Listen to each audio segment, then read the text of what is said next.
இல்லப்பா, லைன் கிடைக்கல உங்களுக்கு நினைக்கிறேன். அப்படியே நேத்து அடிச்சீங்களாம்மா? சரி நீங்க நேத்து அடிச்சேன்பா காலையில. 2 வாரமா உங்க மேலே நினைப்புப்பா ரொம்ப. என்னம்மா மாலை போட்டுட்டு மாலை அப்பா மேல பொண்ணுக்கு ஞாபகம் வந்துச்சா? ஆமா 2 வாரமா மலேசியால இருந்து புறப்பட்டு வா. அழைப்பு வரணுமே, அமையணுமே, டைம் அமையணுமே. வருமா? நான் வந்து 2 வாரத்துக்கு முன்னுக்குப்பா உங்கள்ட்ட ஆசீர்வாதம் வாங்கினா மாலை போட போறோம்பா அப்படி வீட்டுல எல்லாரும். அப்புறம் நானும் மாலை போடுறேன்னு வேண்டிக்கிட்டேன்னா நீங்க அதே மாதிரி மாலை போட்டேன். போட்டு 2 வாரமா அந்த பல்லு கொஞ்சம் வலி சொல்லியிருந்தால, தீபாவளிக்குலாம் பல்லு வலிக்குதா கண்ணு வலிக்குதான்னு தெரியலன்னு. சாமி சரணம் சாய் சரணம் அப்படி சொல்லு. சாமி சரணம் சாய் சரணம், சாமி சரணம் சாய் சரணம், சாய் சரணம். அப்புறம் போயிட்டு பெரிய மகன் பாத்துட்டு நீங்க எப்படி இருக்கோம் ஆனாமான பல்லு டென்டிஸ்ட் பிடி பல்ல பிடிக்கிட்டாங்க. சரிம்மா. பல்ல பிடிங்கிட்டுமா எனக்கு வலி வலி வலி இல்லாம தான் பள்ளி பிடுங்கினாங்க. நான் ஊசி எல்லாம் போட்டு இந்த மாதிரி இதெல்லாம் போட்டுதான் பிடுங்கினாங்க. வலி தெரிஞ்சுக்கல. அப்ப எனக்கு பல்லு பிடுங்கணும் ஒரே வருத்தமா இருந்துச்சுப்பா. ஐயோ பல்லு பிடிக்கிட்டாங்களா, ரத்தம் எல்லாம் கொஞ்சம் பட்டிருக்குமே, எப்படி நம்ம சரணம் எல்லாம் சொல்றதுன்னு கொஞ்சம் மனசு வேதனையாவே போயிட்டு மகன் அன்னைக்கு சரணம் படிக்கல. மகன் படிக்கும் போது பக்கத்திலேயே உட்காந்து நான் சரணம் அவர் சொல்ல நானும் கூட சரணம் சரணம் சொல்லிட்டே இருந்துட்டேன்ப்பா. அன்னைக்கு ராத்திரி ஒரு அதிசயம் நடந்துச்சு. என்னன்னு தெரியுமாப்பா? நீங்க என் கனவுல வரீங்க. நீங்க வந்து அன்னைக்கு ஒரு வாய்ஸ் நோட் போட்டிருந்தீங்கப்பா. நல்ல வாய்ஸ் நோட் ஒண்ணு போட்டிருந்தீங்க. அந்த வாய்ஸ் நோட்டை பார்த்துட்டு நீங்க வந்து ஒரு வாய்ஸ் நோட் என்னன்னு போட்டிருந்தீங்கன்னா, அந்த ஐம் சாரி ஐயப்பா இசைவாணி அது நீங்க வந்து சாயப்பா முன்னுக்கு நின்னு மாத்தி படிச்சுட்டு அந்த பாட்டுக்கே ஒரு மாற்று உருவாக்க கொடுத்த தெரியுங்களாப்பா? அத நான் கேட்டுட்டு அப்படியே அன்னைக்கு ராத்திரி 12 மணி போல உட்காந்து பார்த்துட்டு அப்படியே படுத்தேன். ஐயோ யாரோ ஒருத்தர் தட்டி கேட்டாங்களே இந்த பாட்டுக்கு இப்படி ஒரு மறு வார்த்தை கொடுத்து இப்படி இந்த பாட்டை உருவாக்கிட்டாங்களேன்னு சந்தோஷமா ஐயப்பாக்கு நன்றி உங்களுக்கு நன்றி சொல்லிட்டு படுத்துட்டாம்பா. நீங்க எந்த உடுப்பு போட்டதீங்களோ அதே உடுப்போட என் கனவுல வந்துப்பா பானை நிறைய பால் எடுத்துட்டு வந்துப்பா அப்படியே என் மேல அபிஷேகம் மாதிரி பால் ஊத்துறீங்க. இதாம்மா இது உனக்குதாம்மா அப்படின்னு அபிஷேகம் பண்றீங்க. எனக்கு அப்படியே ஒரு மாதிரி ஆயிடுச்சு. ஏன்னா நான் மனசு சஞ்சலமா இருந்தேன்னா எப்படி பல்லு பிடிங்கிட்டாச்சு சரணம் சொல்ல முடியுமா என்னன்னு தெரியலையே, நம்ம வாயில ரத்தம் பட்டுச்சு, அந்த மாதிரி எனக்கு ஒரு இதா இருந்துச்சு. அப்புறம் வந்து அன்னைக்கு நீங்க வந்து இந்த பால் நிறைய கொடை நிறைய பால் எடுத்துட்டு வந்து அப்படியே பானையில எடுத்து வந்து அதே அந்த வேஷ்டி சட்டை இந்த துண்டோட வந்து என் மேல அபிஷேகம் பண்ணிட்டு அப்புறம் ஒரு பெரிய கோயில் மாதிரி இருக்கு. அங்க போய் யாரையும் தேடுற மாதிரி இருக்கு. அங்க போனா சிவலிங்கம் இருக்காரு, சிவனோட இருக்காரு. அப்ப நீங்க வந்து என்ன தேடிதான் அந்த பாலை ஊத்துறீங்க மேல. ஊத்திட்டு 2 கையில, ஒரு கையில துளசி மாலை, ஒரு கையில மல்லிகை பூ, ஒரு கையில வெள்ளை கலர் மாலை பூ எடுத்துட்டு வர சொல்றீங்க. வெள்ளை மாலை பிடிக்கும், மல்லிகை பூ மாலை பிடிக்கும் ரொம்ப. அப்ப அது 2 கையிலயும் எடுத்துட்டு வரோம். அங்கேயும் நீங்க வந்து என்ன நீங்க தேடிட்டு வரீங்கப்பா. எனக்கு அப்படியே உங்களை பார்த்துட்டோன்னே நான் உண்மையிலேயே உங்களை இந்தியாவில தான் வந்து பார்த்துட்டோன்னு அப்படியே உங்களை வந்து சரண அடைஞ்சு அப்படி கட்டி பிடிச்சிக்கிறேன். அப்பா நான் உங்களை பார்த்துட்டேன், நான் எனக்கு அவ்வளோ சந்தோஷம்ப்பா. 3 தரம் அதே 3 தரம் அதே மாதிரி அந்த கனவு விடிய காலையில 6 மணிக்கு அதே மாதிரி கனவு எனக்கு நீங்களே வந்துட்டீங்க. 3 தரம் ஒரே நாள்ல 3 தரம் பையனா அந்த மாதிரி பார்த்ததே இல்லப்பா கனவுல. எனக்கு அப்ப எனக்கு வந்து பாபாவை சொல்லி இருக்காரோ, நீங்க வந்து உங்க ரூபத்துல ஐயப்பா வந்தாரோ இல்ல சாயப்பா தான் வந்தாரோ மனசுக்கு சாயப்பாவோட நல்ல வேலைக்காரனா அறியப்படுறேன். ஆமாப்பா உண்மையிலேயே நல்ல சேவகன் இல்லையா? சேவகன். ஆமாப்பா உண்மையிலேயே நிறைய பேர் கணக்குல நான் வர்றேன்னு சொல்றாங்க. எனக்கு எனக்கு வந்து ஒரு பெருமை தானே, எனக்கு அது ஒரு ஊக்குவிக்கிற மாதிரி தானே. என் சேவையெல்லாம் இன்னும் நல்லா. ஆமாப்பா உண்மையில எனக்கு என்ன நினைச்சேன்னா, ஐயோ நம்ம சஞ்சலப்பட்டது வந்து இல்ல, அதெல்லாம் ஒண்ணும் இல்ல, நீ சரணம் சொல்லு. அப்புறம் மறுநாள் காலையில எந்திரிச்சு குளிச்சுட்டு சரணம் எல்லாம் சொல்லிட்டு சாமி எல்லாம் கும்பிட்டு சாய் பாபா கிட்ட எல்லாம் பிரார்த்தனை போட்டுட்டு அப்படியே ஒரு மனசு ஒரு சந்தோஷமாயிடுச்சு. மாலை போட்டா எல்லாரும் ஐயப்பனா மாறிடுறாங்களோ, ஆமாப்பா அந்த மாதிரி சொன்னா எல்லாரும் சாயப்பாவா மாறிடுவாங்க. ஆமாப்பா எனக்கு இன்னைக்கு ரொம்ப மனசு சந்தோஷமாயிருச்சுப்பா. ஐயோ நான் உண்மையிலேயேப்பா எனக்கு என் மனசு என்னன்னா இந்தியாவுக்கு வந்துட்டு உங்களை பாக்குறதுக்கு அப்படின்ற ஒரு உணர்வு வந்துருச்சு. ஏன்னா உங்களை பார்த்தது எனக்கு அப்படி ஒரு சந்தோஷமாயிருச்சு. ஐயோ சொல்ல முடியாத சந்தோஷமா எனக்கு. ஐயோ அப்பா நான் வந்துட்டேன், மலேசியாவில இருந்து இந்தியாவுக்கு வந்துட்டேன், அப்பா பார்க்க வந்துட்டேன். அப்பா பார்க்க வந்துட்டேன் அப்படின்னு உடையாந்து கட்டி பிடிச்சிட்டேன். அப்படி அப்பா அப்படின்னு சரண அடைச்சிட்டேன் உங்களை. எனக்கு அந்த நேரத்துல நீங்க அப்படி இந்த பானையில இருந்து பாலை என் மேல ஊத்துனா கையோடைய எனக்கு அவ்வளவு ஒரு சந்தோஷமாயிருச்சுப்பா. ஐயோ எனக்கு ரொம்ப சந்தோஷமாயிருச்சு உண்மையிலேயே. அதான்ப்பா எனக்கு ஒரே ஒரு கவலை தான்ப்பா. இந்த அடுத்த பையன் கல்யாணத்துக்கு ரெடி ஆகிட்டு இருக்குது. எல்லாம் ரெடி, கல்யாணம் முடிஞ்சிடும். அடுத்த வருஷம் கல்யாணம் பண்ணி தான் அவங்க வரணும்னு நினைச்சா நான் முடியல. அவங்க அம்மா கொஞ்சம் சொந்த வீடு இல்ல அங்க வந்து விசாரிச்சிருக்காங்க. அது யாரும் சொல்லிருக்காங்க சொந்த வீடு இல்ல அப்படின்னு. இப்ப சொந்த வீட்டுக்கு வந்துட்டேன். நான் வந்து சொந்த வீட்டுக்கு வந்துட்டப்பா. அவரும் வந்து ஒரு வருஷத்துக்கு முன்னாடி என்கிட்ட ப்ரே பண்ணீங்க, சொந்த வீடு வாங்கிட்டேன்னு சொல்லிட்டு நான் ரொம்ப சந்தோஷமா கூட என்கிட்ட பேசி அனுப்பிச்சீங்களே. ஆமாப்பா, நான் சொந்த வீட்டுக்கு வந்துட்டேன்ப்பா. இந்த வீட்டுக்கு மக வாங்கின வீட்டுக்கு வந்துட்டப்பா. அவரும் வந்து மகனும் வந்து வீடு கிடைச்சிருச்சு. அவரு வீடு வாங்கிட்டாரு. ஆனா என்ன ஒண்ணுன்னா இவரு காடி லோன் எல்லாம் இருக்கிறதுனால அந்த ஒய்ஃப் கல்யாணம் பண்ணிக்கிற பொண்ணு பேர்ல லோன் எடுத்துட்டாங்கன்னா 2 பேரும் சேர்த்து தான் காசு கட்டாங்கன்னா நம்ம இந்த வீட்டுல தானே இருக்க போறோம், நம்ம தானே இருக்க போறோம் அப்படின்னு அவரு அந்த பொண்ணு பேர்ல லோன் எடுத்துட்டாரு.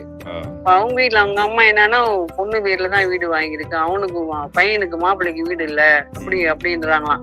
அப்புறம் அதுக்கு பிறகு என் பெரிய மகன் கிட்ட கேட்டுட்டு அவரும் சாய்பாபா ரொம்ப கும்பிடுவாருப்பா. அவரும் நல்லா பிரார்த்தனை போட்டு லோன் அப்ளை பண்ணிருக்காரு. அவரு பேர்ல ஒரு வீடு, அந்த லோன் பாஸ் பண்ணிடுச்சு. அவருக்குன்னு ஒரு வீடு இருக்கு பாப்ப. அப்பதான் அவங்க அந்த பொண்ணு சொன்னிச்சான் இப்ப வீடு இல்ல நீங்க, அப்ப அவரு பேர்லயும் ஒரு வீடு வாங்கிட்டாரு, அவர் பேர்லயும் ஒரு வீடு இருக்கு. இன்னும் என்ன நீங்க லேட் ஆக்குறீங்க, இன்னும் என்ன நீங்க ஒண்ணும் சொல்லாம இருக்கீங்க. அவங்க அம்மா ஒண்ணும் பேச மாட்டாங்களாம். ஏன்னா அது ஒரே பொண்ணுப்பா, 2 ஆம்பளை பிள்ளைங்க, ஒரே பொண்ணு. 2 ஆம்பளைங்க வந்து வீட்டுல வந்து அவ்வளவு ஒரு உதவி இல்ல. இந்த பொண்ணு தான் அவங்க அப்பா அம்மாவுக்கு எல்லாமே கொஞ்சம் வசதியான பொண்ணு போல இருக்குப்பா. கொஞ்சம் ஆனா ஒரே பொண்ணு இல்லையா, அவங்களும் அந்த காலத்திலேயே அந்த காலமா இருக்கும் போதே தோட்ட நிலம் வாங்கி போட்டு அந்த மாதிரி அந்த பாரம்பரிய சொத்து கொஞ்சம் உள்ளவங்க போல இருக்கு. ஸோ பொண்ணு எப்படி கொடுக்கறது ஒண்ணும் இல்லாத பையனுக்கு அப்படின்னு நினைச்சிட்டாங்க போல இருக்கு. இவனும் நல்லா சூப்பர்வைசர் வேலை செய்யறான்ப்பா, வீடு கிடைச்சிச்சு, காடி வச்சிருக்காரு, எல்லாம் வச்சிருக்காரு. அவங்க அம்மா வந்து இங்க உள்ளவங்க என்ன நாங்க இருக்கிற இடத்துல இருந்து என்ன சொன்னாங்கன்னு தெரியலப்பா. அதனால அவங்க அம்மா இப்ப வந்து கேட்கறதுக்கு இப்ப வந்து கேட்டா வீடு இல்ல நீங்க, இப்ப அவர் சொந்தமா வீடும் வாங்கிட்டாரு, இனி அமைதியா இருக்கிறீங்கன்னு கேட்கும்போது அவங்க ஒண்ணுமே பேச மாட்டாங்க, பேசாம இருக்காங்களாம். அதனால எனக்கு அவருக்கு மேலதான் ரொம்ப கவலையோ. ஒரு அவரு தனியா போய் இருந்தாலும் நான் வந்து மக வீட்டு நான் இருக்கிறப்ப அவரு வந்து அக்கா மாமா வீட்டுல இருக்கிறது கொஞ்சம் அச்சப்படுறாரு. என்ன இருந்தாலும் சொந்த வீட்டுல இருந்தோமா, அது இப்ப நான் அப்பா அம்மா வந்து அவரு கூட இருந்தாலும் அது வேற பிரச்சனை இல்லையாப்பா. என்னாலும் அக்கா மாமா வீட்டுல இருக்கிறதுக்கு அவருக்கு கொஞ்சம் இதா இருக்கு.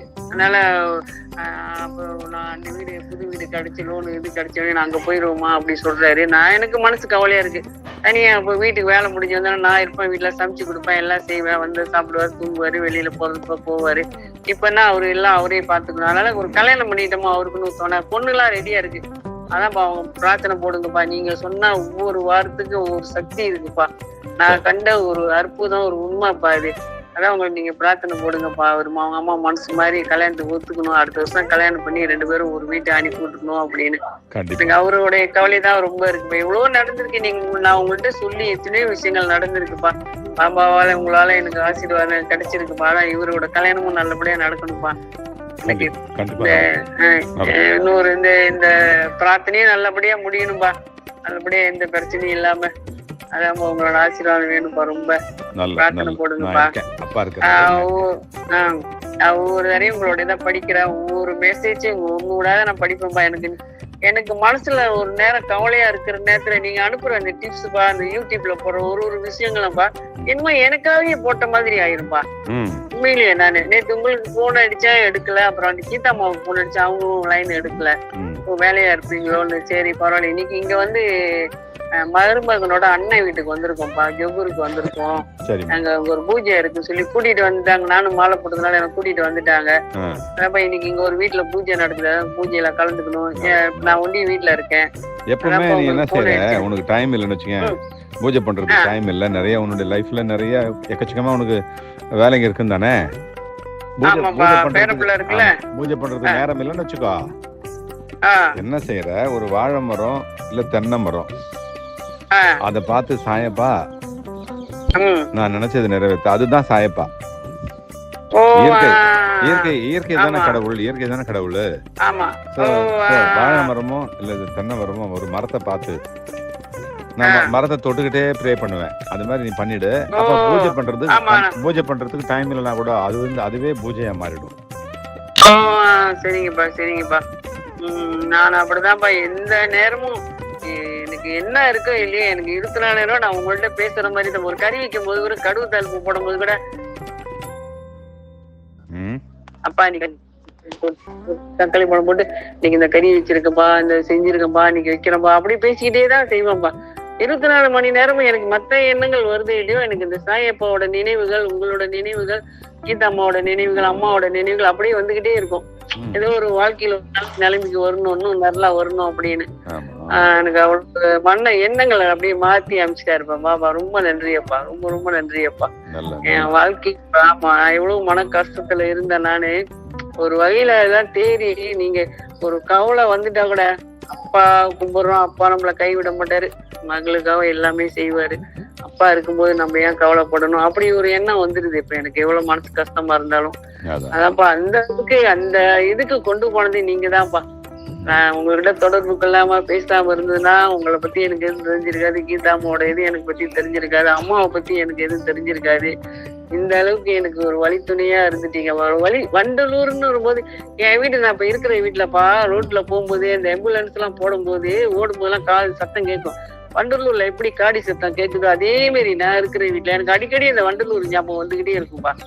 ஆம்புலன்ஸ் கேட்டா எனக்கு அந்த நினைப்பு வந்துடும். நீங்க சொல்லுவீங்க ஒரு ஒரு பிரார்த்தனையிலயும், யாரோ இன்னைக்கு ஆஸ்பத்திரிக்கு போயிட்டு வராங்க, போயிட்டு நல்லபடியா வரணும், அவங்க உயிருக்கு எந்த ஆபத்து தரவே, அந்த எண்ணம் எனக்கும் வந்திருப்போம். மேல நான் நின்றுட்டு அவங்க உட்கார்ந்து இருக்கும் போது வீட்டுல, அதான் 24 மணி நேரமும் எனக்கு சாயப்பா வந்து அவரை மறக்காது இருக்கு.